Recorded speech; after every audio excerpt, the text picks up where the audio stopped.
Hello दोस्तों, नमस्ते प्रणाम। मैं संगीता कश्यप अपने यूट्यूब चैनल में सभी दर्शकों का स्वागत करती हूं। मैं एक विवाह गीत लेके आई हूं दोस्तों। अगर गीत अच्छा लगे तो कमेंट करके जरूर बताना, लाइक करना, शेयर करना, मेरे चैनल को सब्सक्राइब करना और कमेंट करके जरूर बताना दोस्तों गीत आप लोगों को कैसा लगा। हमारे दुअरवा अम्मा अम्मा के पेड़ावा हो, अम्मा चिरैया के बस रहो। हमारे दुअरवा अम्मा अम्मा के पेड़ावा हो, अम्मा चिरैया के बस बिनु सारे चिराई चिराई से बोले, उड़ी चला बजनी दुआर होता बिनु सहारे चिराई चिराई से बोले, उड़ी चला बजनी दुआर हो। चिराई के बोलिया सुनी के पटेला करे जावा हो, कब भरिए गोदिया हमार हो। चिराई के बोलिया सुनी के पटेला करे जावा हो, कब भरिए गोदिया हमार हो। अंगुली पकड़ी के पियवा घर से निकालियो, चली जा तू नैहर के देश हो। अंगुली पकड़ के पियवा घर से निकालियो, चली जा तू नैहर के देश हो।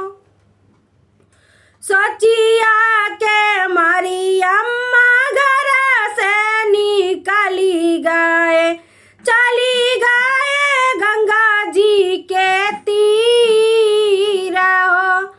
सोचिया के मारे अम्मा घर से निकली गए, चली गए गंगा जी के तीर हो।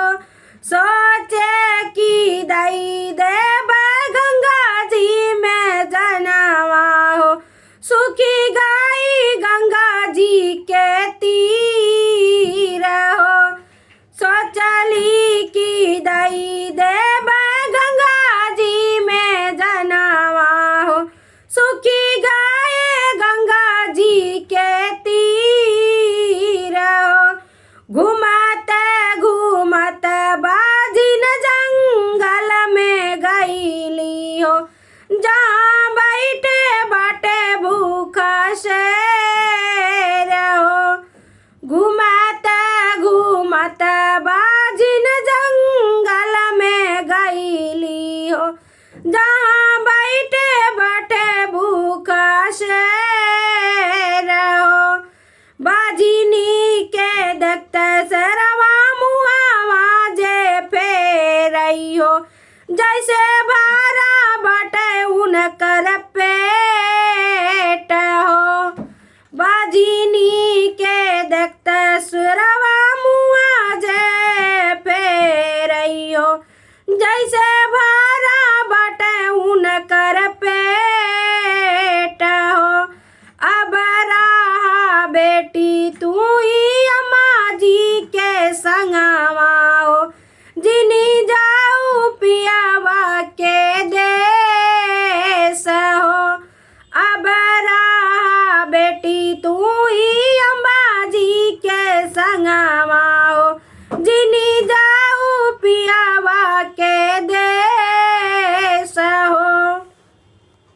जबले तू राबू अम्मा होई का दरिया हो, बनी जाइबे भैया भौजी के बोझ हो। जबले तू राबू अम्मा होई का दरिया हो, बनी जाइबे भैया भौजी के बोझ